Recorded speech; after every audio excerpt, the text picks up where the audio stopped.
महाभारत की कथा में कई महान चरित्रों का जिक्र है। उन्हीं में से एक थे दानवीर कर्ण। श्री कृष्ण हमेशा कर्ण की दानवीरता की प्रशंसा करते थे। कुंती सूर्य पुत्र कर्ण को महाभारत का एक महत्वपूर्ण योद्धा माना जाता है। कर्ण दानवीर के रूप में प्रसिद्ध थे। उन्होंने अपने कवच कुंडल दान में दिए और अंतिम समय में सोने का दान भी दे दिया था।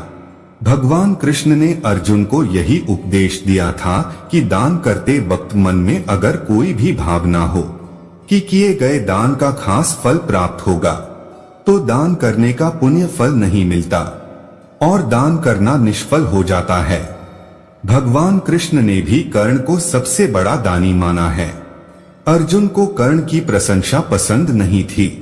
इसी कारण से उन्होंने एक बार कृष्ण से पूछा कि सब कर्ण की इतनी प्रशंसा क्यों करते हैं। कृष्ण ने 2 पर्वतों को सोने में बदल दिया और कहा कि इस सोने को गांव वालों में बांट दो।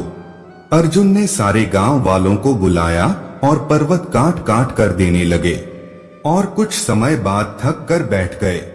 तब कृष्ण ने कर्ण को बुलाया और सोने को बांटने के लिए कहा, तो कर्ण ने बिना कुछ सोचे समझे गांव वालों को कह दिया कि ये सारा सोना गांव वालों का है और वे इसे आपस में बांट ले। तब कृष्ण ने समझाया कि कर्ण दान करने से पहले अपने हित के बारे में नहीं सोचता। इसी बात के कारण उन्हें सबसे बड़ा दानवीर कहा जाता है। अपनी दानवीरता का असली परिचय उन्होंने अपने कवच और कुंडल दान करते वक्त दिया। कर्ण जब सूर्य की उपासना कर रहे थे, तब इंद्र वेश बदलकर ब्रह्मा के रूप में आए और कर्ण से उनके कवच और कुंडल की मांग की।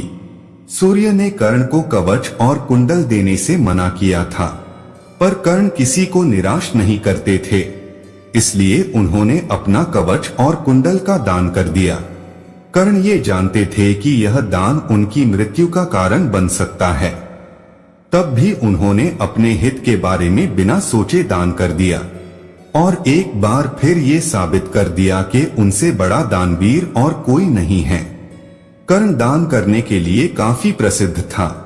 कर्ण जब युद्ध क्षेत्र में आखिरी सांस ले रहा था, तो भगवान कृष्ण ने उसकी दानशीलता की परीक्षा लेनी चाहिए। वे गरीब ब्राह्मण बनकर कर्ण के पास गए और कहा कि तुम्हारे बारे में काफी सुना है और तुमसे मुझे अभी कुछ उपहार चाहिए।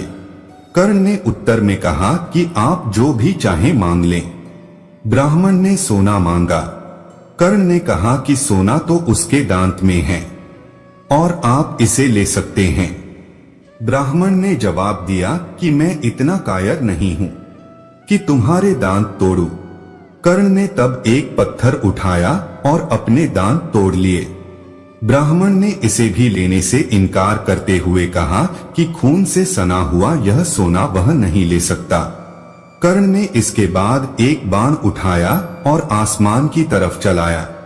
इसके बाद बारिश होने लगी और दांत धुल गया और फिर उन्होंने अपने सोने के दांत को दान में दिया। इसलिए कर्ण दानवीर के नाम से जाना जाता है।